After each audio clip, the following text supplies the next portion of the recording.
Hi, everyone. Welcome to this week's market update. I'm here with Eric Anderson.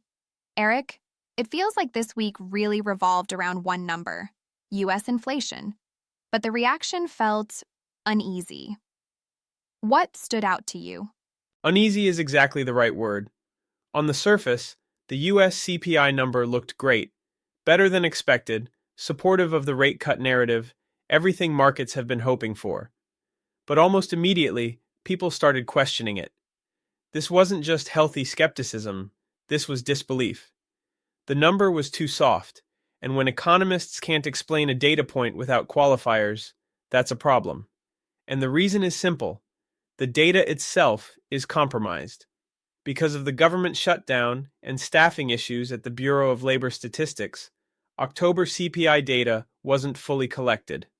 Large parts of the index, particularly housing and shelter costs, were estimated or carried forward rather than freshly measured.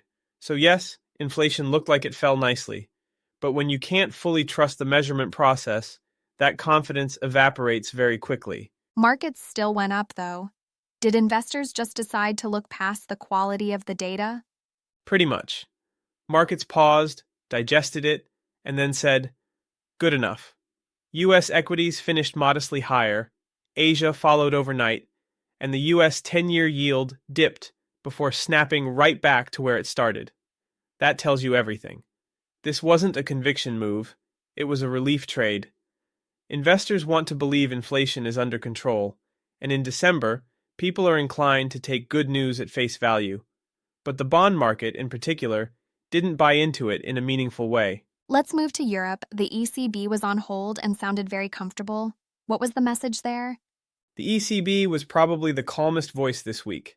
They left rates unchanged and basically said, policy is in a good place. Inflation is close to target, growth expectations have edged slightly higher, and while services inflation is still sticky, there's no urgency to cut again. The ECB is effectively pausing the easing cycle and telling markets not to price aggressive rate cuts unless the data really weakens. And you saw that reflected in currencies. Euro dollar barely moved. 6 months of noise, very little net change. In a world full of uncertainty, that kind of consistency actually matters. The Bank of England did cut, but markets didn't treat it as particularly dovish. Why? Because it was a hawkish cut. Yes, the Bank of England cut rates by 25 basis points to 3.75%, but the vote was 5-4. That's an uncomfortable committee. They were very clear. Future moves will be gradual and data-dependent. Services inflation and wage growth are still too high for comfort. Markets understood that immediately. Sterling held firm. Gilt yields moved higher. That's not what you see when markets think a central bank is about to go on an easing spree. So this was more about providing limited support to a weak economy than opening the door to a full rate-cutting cycle. The most striking move, though, came from Japan. Why is the Bank of Japan so important right now?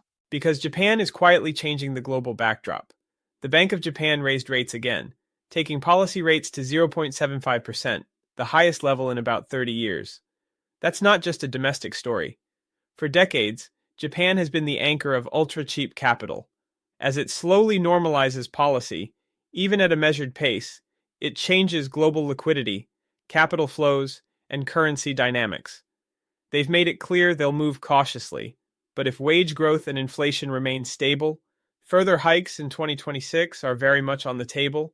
At these levels, the yen looks increasingly attractive if that normalization continues. So stepping back, what's the big takeaway as we head toward year-end?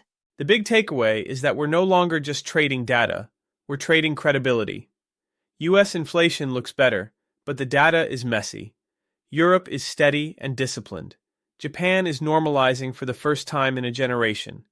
This isn't a synchronized global cycle, and that means diversification, currencies, and policy credibility matter more than they have in years. For investors, assumptions of smooth, predictable easing cycles look optimistic. Precision matters less than resilience right now. And as we head into 2026, the market isn't just asking what central banks will do, it's asking who we can trust to do it properly. That's it for this week. Stay tuned for more insights next time.